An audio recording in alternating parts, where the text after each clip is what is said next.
우리는 하나님의 능력, 예수님의 능력을 믿는 믿음이 있어야 합니다. 그래야만 우리가 하나님의 능력을 체험할 수 있기 때문입니다. 우리가 믿음을 가져야만 우리의 믿음을 표현할 수가 있습니다. 믿음이 있는 자에게서 믿음이 나타난다 그 말이에요. 믿음이 없는 사람에게는 믿음 없는 모습이 나타나게 되어 있지, 믿음이 없음에도 불구하고 믿음이 있는 것처럼 나타나지는 일은 없습니다. 그렇기 때문에 먼저는 하나님의 능력을 믿는 믿음을 소유하시기 바라고, 그 믿음을 나타내는 신앙, 그 믿음을 표현해내는 신앙이 되시기 바랍니다. 우리가 교회의 사랑을 통해서 내 믿음을 표현하고 내 믿음을 나타낼 수 있는 은혜가 있기를 원합니다. 예수님께 한 관리가 와서 절하면서 말합니다. 내 딸이 방금 죽었습니다. 그러니 예수님 오셔서 내 딸에게 손을 얹어서 살아나게 해주세요 라고 그가 요청을 하지요. 예수님께서 그 말을 듣고 그 사람의 뒤를 따라가니까 제자들도 예수님과 함께 따라가게 됩니다. 그때에 12해 동안 혈루증을 앓던 여인이 예수님의 옷가를 만지게 됩니다. 예수님의 뒤로 와서 한 그의 행동이 어떠한 의미가 있을까요? 우리의 삶 속에서 이 여인과 같은 모습이 있기를 원합니다. 혈루증 앓는 여자가 예수의 뒤로 와서 그 겉옷가를 만졌다라고 말씀을 합니다. 20절 말씀 우리 다 같이 한 목소리로 하나님 말씀 받겠습니다. 12해 동안이나 혈루증으로 앓는 여자가 예수의 뒤로 와서 그 겉옷가를 만지니. 아멘. 예수님의 뒤로 와서 예수님의 겉옷가를 만졌어요. 그에게는 어떠한 믿음이 있었냐면, 예수님에게는 죽은 자도 살리시는 능력이 있고 병든 자도 고치시는 능력이 있다라는 믿음이 있었어요. 그래서 내가 예수님의 겉옷가만 만져도 예수님이 나를 고쳐주실 것이다 라는 믿음을 가지고 있었던 것이죠. 실제적으로 이 여인은 고침받았을까요? 고침받지 못했을까요? 고침받았습니다. 그렇기 때문에 예수님의 능력도 중요하지만 더 중요한 것이 뭐냐면 내 믿음이라는 거예요. 예수는 원래 능력을 가지신 분이에요. 전능하신 하나님이에요. 예수님께는 문제가 하나도 없어요. 문제는 누구 편에 있느냐? 내 편에 있다 그 말이에요. 나에게 문제가 있다. 내가 믿음이 있으면 예수님의 능력이 내게 임하는 것이고, 나에게 믿음이 없으면 예수님이 아무리 능력이 많으신 분이고 전능하신 하나님이실지라도 그 능력이 내게 임한다, 임하지 않는다? 임하지 않는다라는 것입니다. 우리 모두가 금년 한 해도 예수님의 능력을 믿는 믿음으로 주님께 구하여서 이 여인처럼 문제가 해결되는 놀라운 은혜가 있기를 원합니다. 여기서 구원받았다고 하는 것은, 이 여인에게 있어서 구원받았다고 하는 건 무슨 의미일까요? 병이 나았다라는 뜻이죠. 우리에게는 이렇게 어려운 상황이 있을 수 있어요. 꼭 병이 들어야만 어려운 상황은 아니죠.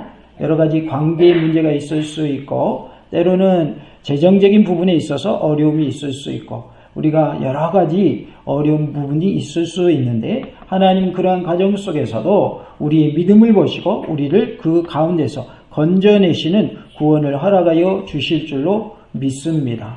보기만 해도 은혜가 돼야 되는데, 보기만 해도 보기 싫은 사람, 그렇게 되면 될까요? 안 될까요? 안 되겠죠. 그런 의미에서 우리 다시 한번 인사해 보겠습니다. 보기만 해도 은혜가 됩니다. 우리가 보기만 해도 은혜가 돼야 돼요. 우리가 다른 사람을 칭찬을 하잖아요. 그러면 그 사람도 나를 칭찬해 주는 게 일반적입니까? 아니면 그 사람이 듣고 그냥 끝나는 게 일반적입니까? 그 사람도 나를 칭찬해 줘요. 참 예쁘시네요. 그러면 어쩌면 그렇게 말도 예쁘게 잘하세요. 아이고 너무 멋지시네요. 이렇게 나온다고요. 안 예뻐도 예쁘다고 하면 기분 나빠요? 기분 좋아요? 안 예뻐도 예쁘다고 하면 기분 좋아요. 근데 그 기분 좋으라고 하는 말은 아니지만 그래도 상대방이 기분 좋게 하는 말을 하는 게 좋은 거예요. 하는 말마다 사람의 마음을 거슬려 가지고 그 마음을 긁는 그런 말을 하는 게 좋은 거예요. 어떤 게 좋은 거죠? 그 사람의 마음을 기쁘게 해주는 게 좋은 거예요. 그래서 우리가 어떤 칭찬을 할 때에는 그것이 정말 그렇지 않을지라도 그렇게 될 줄로 믿습니다. 이렇게 해도 괜찮잖아요. 그렇죠? 네. 앞으로 잘 될 줄로 믿습니다. 현재는 잘 안 되고 있지만. 그러면 좋은 말이에요, 나쁜 말이에요? 좋은 말이잖아요. 그러니까 꼭 현재 상황만을 가지고 그것을 표현할 것이 아니라 앞으로 될 것을 미리 기대하면서 좋은 말을 해주면 그것처럼 좋은 말이 없다 그 말이에요. 지금 청년들이 취직하는 것이 쉽습니까? 너무나도 어렵습니까? 너무나도 어렵습니다. 노인 일자리는 많이 생겼어요. 그런데 청년들 일자리는 많지가 않습니다. 물론 저도 나이 들 것이기 때문에 노인 일자리 나쁘다 그런 뜻 아니에요. 오해하지 마세요. 청년들에게도 일할 기회가 많이 주어져야 되는데 그 일할 기회의 문이 너무 좁다 그 말이에요. 그러나 그런 청년 보고 너는 아직도 취직 못했냐? 그 말보다는 하나님이 좋은 직장 주실 거야. 걱정하지 마. 우리 함께 기도하자. 이게 더 좋은 거 아니에요? 뭐가 더 좋아요? 기도하자 이 말이 더 좋은 거예요.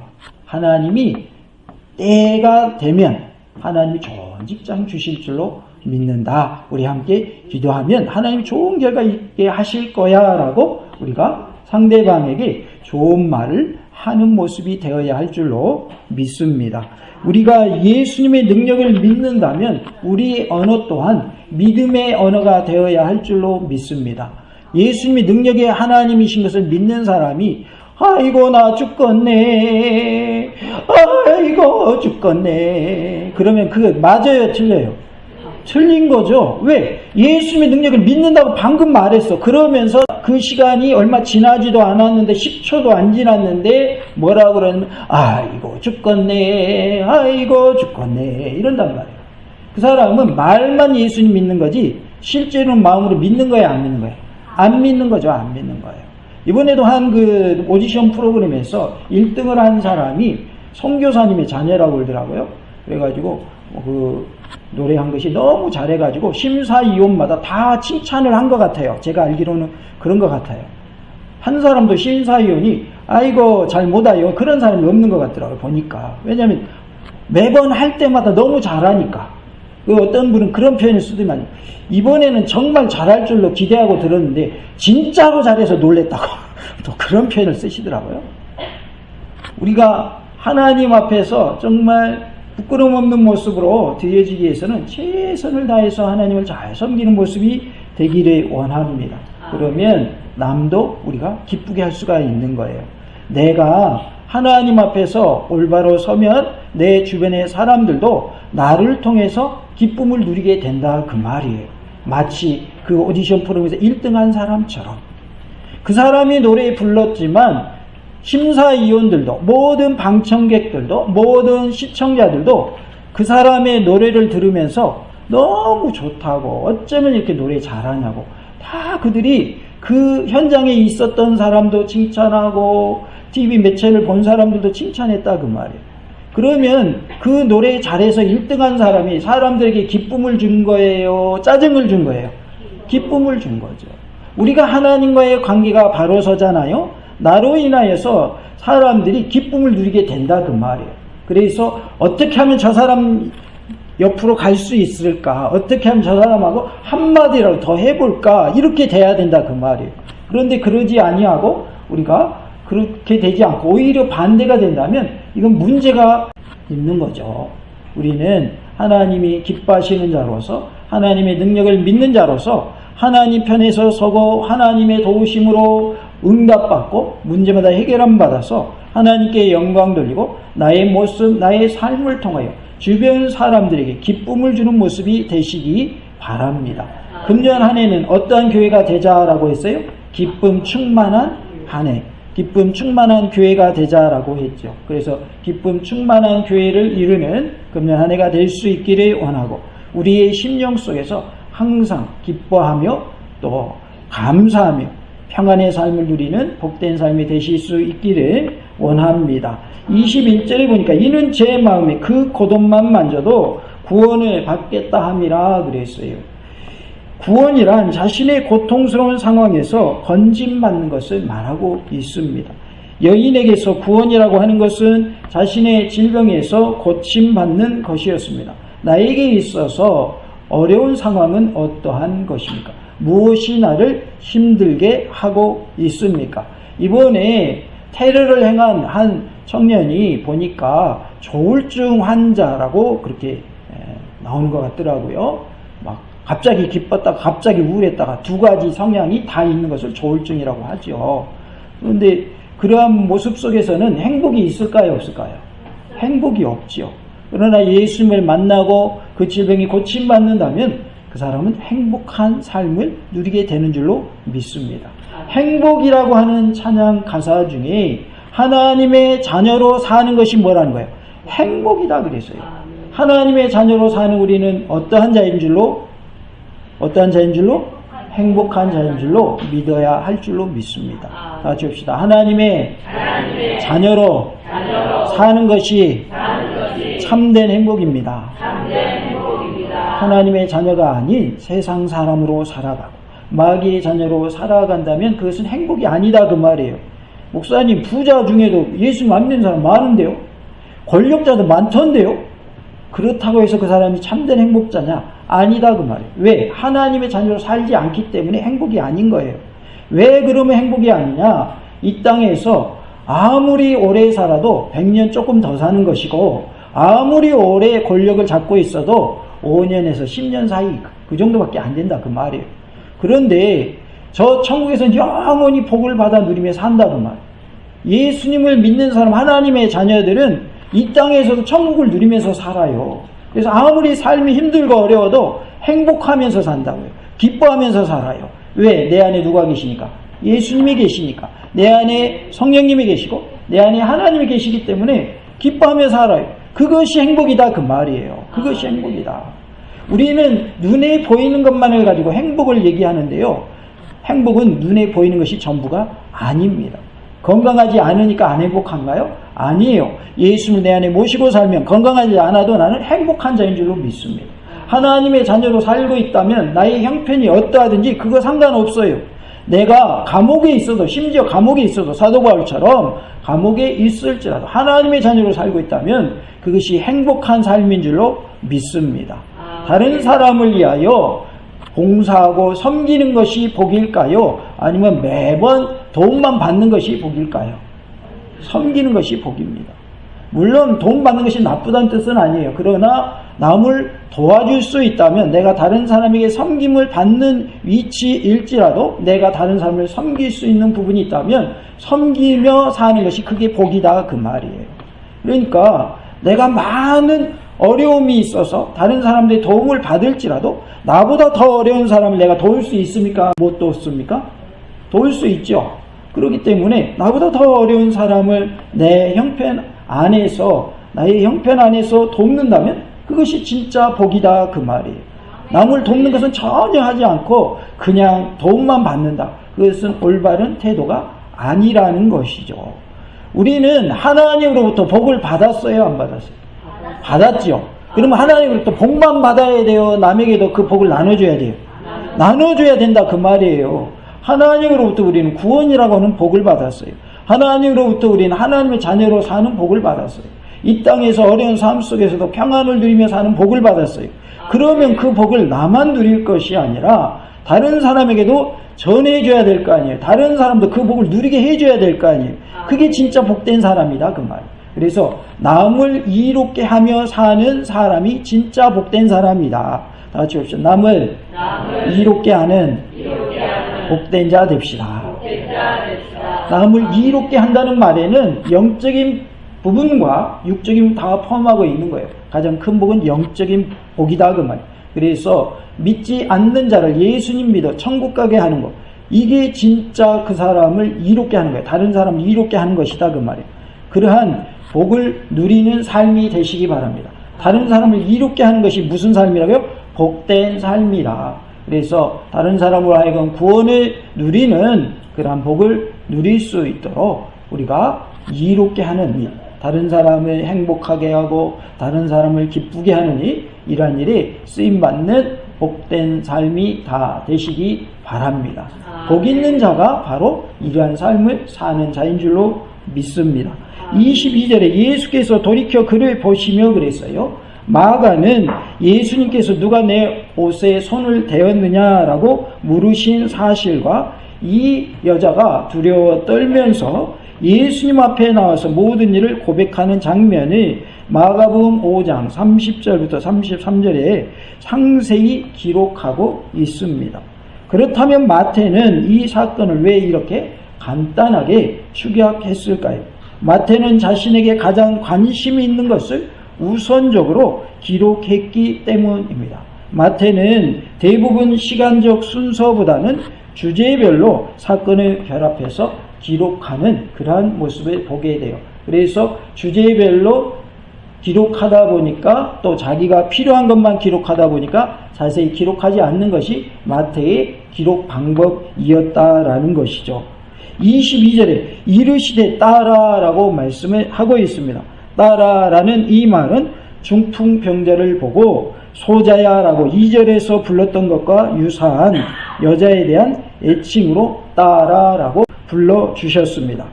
22절에 안심하라 그랬어요. 따라 안심하라 라고 했는데 안심하라라는 말은 다르세오라는 단어인데 이 말의 문자적 의미는 무서워 말라, 용기를 내라 그런 뜻으로서 예수님께서 이미 그 여자의 절박한 상황을 인지하고 계셨을 뿐만 아니라 완전한 치료까지도 염두에 두고 계셨음을 암시해 주고 있습니다.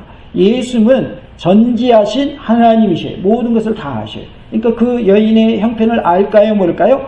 다 알고 있죠. 12해 동안 혈류증으로 고생하는 거 다 알고 계시는 거죠. 그리고 무엇까지도 생각하고 계신 거예요? 그 여인을 고쳐주는 것까지 생각하고 계시는 것이죠. 바울이 감옥에 갇혔을 때에도 주님께서는 담대하라고 격려하신 일이 있습니다. 사도행전 23장 11절에 그날 밤에 주께서 바울 곁에 서서 이르시되 담대하라, 내가 예루살렘에서 나의 일을 증언한 것 같이 로마에서도 증언하여야 하리라 하시니라 라고 말씀을 하고 있어요. 감옥에 있는 바울에게 너 이제 로마 가서도 복음을 전해야 되니까 걱정하지 마 그러면서 뭐라고 말씀하셨다고요? 담대하라 라고 말씀을 합니다. 다 같이 한번 외쳐볼까요? 담대합시다. 담대합시다. 우리는 세상에 나가서도 담대하게 살아야 돼요. 우리는 하나님의 자녀이기 때문에 그렇습니다. 우리는 당당하게 살아야 합니다. 우리는 하나님의 자녀이기 때문에 그렇습니다. 하나님이 나와 함께 하시기 때문이요. 담대하라라고 하나님께서 말씀하셨기 때문에 우리는 담대한 자가 되어야 할 줄로 믿습니다. 용기를 내시기 바랍니다. 무서워하지 말고 두려워하지 마시기 바랍니다. 담대한 자가 모든 것을 이겨내는 그러한 복을 누릴 줄로 믿습니다. 담대하라라고 말씀하셨을 뿐만 아니라 예수님은 중풍병자에게도 작은 자야 안심하라라는 말씀을 하시면서 내 제사함을 받았느니라고 2절에 말씀하셨습니다. 우리는 여기서 주님이 두려워하는 자에게 위로와 격려를 아끼지 아니하시는 분이시다. 그리고 평화와 안식을 가져다 주시는 분이시다라는 것을 알 수가 있어요. 우리를 가장 사랑하시며 우리를 곁에 서서 함께 하시고 우리에게 위로하여 주시는 분, 격려해 주시는 분, 평안을 주시는 분은 바로 예수님이시오, 성령님이시오, 하나님이신 줄로 믿습니다. 우리 모두가 하나님으로부터 위로와 격려를 받고 참된 안식과 평안을 누리는 놀라운 은혜가 있기를 원합니다. 다 같이 합시다. 예수님 안에는 참된 평안이 있습니다. 예수님 안에는 참된 기쁨이 있습니다. 예수님 안에는 참된 안식이 있습니다. 우리가 예수님 안에서 안식과 기쁨과 평안을 누리는 복된 삶이 될 수 있기를 원합니다. 하나님의 자녀로 산다고 하는 것이 이렇게 좋은 거예요. 하나님의 자녀로 살면 예수님 뭐라고 그래요? 담대하라, 안심하라 이렇게 말씀하신단 말이에요. 우리가 예수님의 말씀 붙잡고 나아갈 때 두려움도 떠나가게 하시고 불안한 일도 하나님이 다 정리해 주시고 평안하게 되고 하나님의 은혜 가운데 승리하는 은혜를 허락하여 주실 줄로 믿습니다. 22절에 보니까 내 믿음이 너를 구원하였다 하시니 라고 말씀을 하지요. 그 여인이 완치된 것은 예수님의 옷가를 만졌기 때문이 아니라 예수님께 대한 믿음, 곧 전능자의 능력에 대한 믿음을 소유했기 때문에 그 여인은 회복될 수 있었습니다. 아무나 예수님 만진다고 낫는 것이 아니라 그것이 어떠한 경우에 낫느냐, 예수님의 능력을 믿는 자에게 그러한 능력이 나타난다 그 말이에요. 예수님 고쳐주신다는 믿음은 없으면서 한번 그냥 시험적으로 만지면 나을까? 낫나 한번 만져볼까? 그러면 나을까요 안 나을까요? 절대 안 나아요. 그러니까 그 만지는 행위 자체가 중요한 것이 아니라 그의 마음에 믿음이 있었느냐 없었느냐 이게 중요한 거예요. 그 여인은 믿음이 있었어요. 예수님은 능력의 하나님이시다. 죽은 자도 살리신다. 병든 자도 고치신다라고 하는 믿음이 있었던 것이죠. 그래서 만졌던 것이죠. 그러니까 만진 행위 자체보다는 뭐가 더 중요하다? 그의 믿음이 더 중요하다 그 말이에요. 쉽게 얘기하면 우리가 어떠한 행동을 하는 것 자체가 중요한 것이 아니라 믿음을 가지고 그 행동을 했느냐 아니면 믿음 없이 그 행동을 했느냐에 따라서 결과는 달라진다 그 말이에요. 똑같은 행동일지라도 믿음이 있는 자에게는 능력이 나타나지만 믿음이 없는 자에게는 능력이 나타나요 안 나타나요? 안 나타난다 그 말이에요. 예수님이 옷 만진 사람 중에 믿음 없이 만진 사람은 나았을까요 안 나았을까요? 안 나왔겠죠. 그러면 그 사람은 성경에 나와요 안 나와요? 안 나오죠. 왜? 믿음 없이 만졌더니 안 나와. 그러니까 성경에 안 나오는 거예요. 그러나 이 여인은 12해 동안 혈류증으로 고생했지만 여러 의원에게 찾아가 봤지만 낫지 않았어요. 낫지 못했어요. 고치지 못했어요. 그런데 예수님만 의지하는 믿음으로 예수님의 옷가라도 겉옷가라도 만지면 낫는다는 믿음이 있기 때문에 그 여인은 나았다 그 말이죠. 우리에게도 이러한 믿음이 있기를 간절히 원합니다.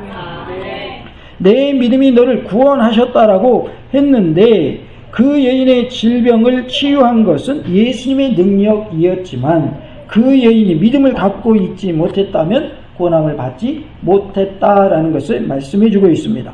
죄인들의 영적 구원도 이와 마찬가지라는 거예요. 죄인들이 구원받는 것도 예수님에게 능력이 있어요 없어요? 능력이 있다 그 말이에요. 그러나 예수님을 믿는 믿음이 있어야 구원받는 것이지 그러한 예수님의 능력을 믿는 보혈의 공로를 믿는 믿음도 없는데 구원받는 건 아니다라는 거예요. 이 여인과 똑같은 이치다 그 말이에요. 여인에게는 예수님이 병든 자를 고쳐주시는 능력이 있어서 고침받았듯이 우리에게도 예수님의 보혈의 공로를 믿는 믿음, 십자가의 그 사건을 믿는 믿음이 있을 때에 우리에게 구원이 주어진다라는 사실입니다. 주님이 자신의 죄를 치유해 주실 수 있는 분이다라는 것을 믿고 또 치유해 주시라는 믿음을 가지고 있을 때에 죄인은 죄 용서함을 받고 하나님의 자녀로서 천국을 상속받을 수 있는 것입니다. 우리는 죄인이기 때문에 영적으로 치료를 받아야 돼요. 뭘 받아야 돼요? 치료받아야 돼요. 영적으로 치료받는 방법은 무엇일까요? 예수님의 보혈의 공로를 믿는 거예요. 예수님의 십자가 사건을 믿는 거예요. 예수님이 나를 위하여 피 흘려주신 그것을 통하여 나의 모든 죄가 사함받는다라고 하는 것을 믿는 믿음이 있어야 한다라는 것입니다. 그러면 그 믿음을 통해 우리는 구원받을 줄로 믿습니다. 22절에 그 여자가 그 즉시 구원을 받으니라 라고 말씀합니다. 예수님이 말씀하시는 그 순간에 그 여인의 병이 고침받았다는 것을 뜻하는 것이 아니라 그 여인이 예수님을 만난 그 시간에 고침받았다라는 의미입니다. 마가의 평행 구절에 의하면 이 여자가 예수님의 옷가를 만지자마자 그의 혈류 근원이 곧 마르고 병이 나았다라고 마태복음 5장 27절부터 29절에 밝히고 있습니다. 구원은 믿음과 더불어 주어지는 것입니다. 또한 믿지 않는 자는 어떠한 선행이 있다 할지라도 구원을 받을 수 없습니다. 다 같이 합시다. 구원은 믿음으로 받는 것입니다. 선행을 많이 했다고 구원받는 게 아니다 그 말이에요. 선행은 우리가 구원받은 자로서 마땅히 해야 할 행위이기 때문에 선행을 하는 것이지 선행을 하기 때문에 구원받는 건 아니다. 예수님의 보혈의 공로를 믿는 믿음으로 구원받는 것이다. 그래서 우리를 구원받게 하신 분 누구다? 예수님이지 내가 한 선행이 아니다 그 말이에요. 그렇기 때문에 우리는 구원이 어떻게 주어진가를 바로 알고 믿어야 하겠습니다. 믿음은 구원함을 베푸는 능력이 아니라는 거예요. 구원함을 받는 도구이다라는 것입니다. 다 같이 해볼까요? 믿음은 구원받는 도구입니다.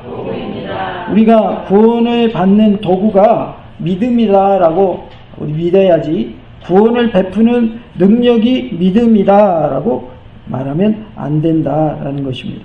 그래서 능력은 누구에게 있는가? 하나님께 있는 것이다. 예수님께 능력이 있는 것이다. 그런 뜻이에요, 이 말이. 구원을 주시는 능력은 예수님께 있는 것이지, 내가 믿음이 있으니까 믿음이 능력을 베푸는 게 아니다, 그 말이죠. 믿음은 구원을 베푸시는 하나님의 능력이 나타나게 하는 도구에 해당되는 것이지, 그 믿음이 능력이 있는 것은 아니다. 그러니까 전적으로 구원받는 것은 누구의 은혜다? 하나님의 은혜다라는 것을 말씀해 주고 있어요. 우리가 혈루증 앓는 여자가 나으리라는 믿음으로 예수님의 겉옷가를 만짐으로 고침받은 말씀을 함께 나누었습니다. 믿음으로 우리의 모든 병이 고침받고 모든 어려운 상황에서 구원받는 은혜가 우리 모두에게 있기를 원합니다. 믿음은 행동으로 나타나야 한다. 믿음은 표현되어야 한다.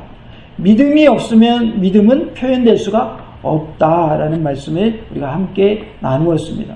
그 믿음을 교회의 사랑으로 우리가 나타낼 수 있기를 원합니다. 예수님을 사랑하는 믿음, 예수님의 능력을 믿는 믿음이 있다면 교회를 사랑하며 사는 우리의 모습이 되어야 할 줄로 믿습니다. 그래서 하나님께 드리는 것도 아낌없이 드릴 수 있기를 원합니다. 지금 물가가 올랐어요? 물가가 점점 떨어지고 있어요? 떨어지고 있어요? 올랐어요. 물가 올랐습니다. 기름값도 뭐 조금 떨어진 것 같은데 다시 또 오른다고 그래요. 그래서 지금 물가가 많이 올랐어요. 그런데 우리 하나님께 드리는 거는 여전히 옛날 20년 전, 30년 전처럼 드린다면 이게 좀 뭔가가 맞아요, 안 맞아요? 뭔가가 안 맞죠. 물가는 올랐고 그런데 하나님께 드리는 건 여전히 똑같다. 그러면 수준을 좀 높이시기 바랍니다. 그래서 우리가 하나님께 드리는 건 뭐냐면 11조가 됐든 감사예물이 됐든 또 주일헌금이 됐든 성교예물이 됐든 하나님께 드리는 건 뭐냐면 나는 물질보다 하나님을 더 사랑합니다라는 믿음의 표현인 것입니다. 우리가 하나님께 드리면 복받는다. 이거는 두 번째고요. 첫 번째는 뭐냐면 나는 하나님의 자녀입니다. 나는 물질보다 하나님을 더 의지합니다. 하나님이 최고인 것을 알고 믿습니다. 하나님은 나의 최우선순위입니다. 제1번이 하나님입니다. 이게 뭐냐? 믿음의 표현이 뭐냐? 하나님께 드리는 부분이다, 그 말이에요. 그래서 물론 하나님께 드리면 복받는다, 맞는 말씀이지만 그것 때문에 드리는 것이 아니라 나는 하나님을 최고로 여기고 하나님을 섬깁니다 라는 믿음의 표현으로 하나님께 드릴 수 있기를 원하고 20년 전, 30년 전 수준이 이제는 물가가 오른 만큼 우리의 수준도 올라가기를 원합니다. 우리가 하나님을 사랑하는 방법은 뭡니까? 우리의 믿음을 드러냄으로 하나님을 사랑하는 거예요. 그래서 우리가 어떠한 믿음을 가지고 있느냐를 하나님 사랑을 어떻게 나타낼 것이냐. 우리가 우리의 믿음이 어떠한 모습인가를 통해서 교회를 사랑하는 모습이 드러난다라는. 그래서 믿음이 있는 사람은 교회를 사랑하게 되어 있고 교회를 사랑하는 사람은 믿음이 표현되어지게 되어 있다. 그러기에 우리가 교회를 사랑함으로 우리의 믿음도 표현하고 우리의 믿음도 나타낼 수 있는 그러한 은혜가 있기를 원합니다. 예수님에게는 능력이 많으시다. 예수님의 능력이 한이 없다라는 사실을 믿으시기 바랍니다. 믿는 자에게는 하나님의 능력이 나타날 줄로 믿습니다. 우리 모두가 하나님의 은혜 가운데 나으리란 믿음으로 고침받은 여인처럼 예수님의 능력을 믿음으로 질병에서 고침받고 문제마다 해결되는 놀라운 은혜가 있기를 간절히 원합니다. 할렐루야! 아멘, 아멘, 아멘.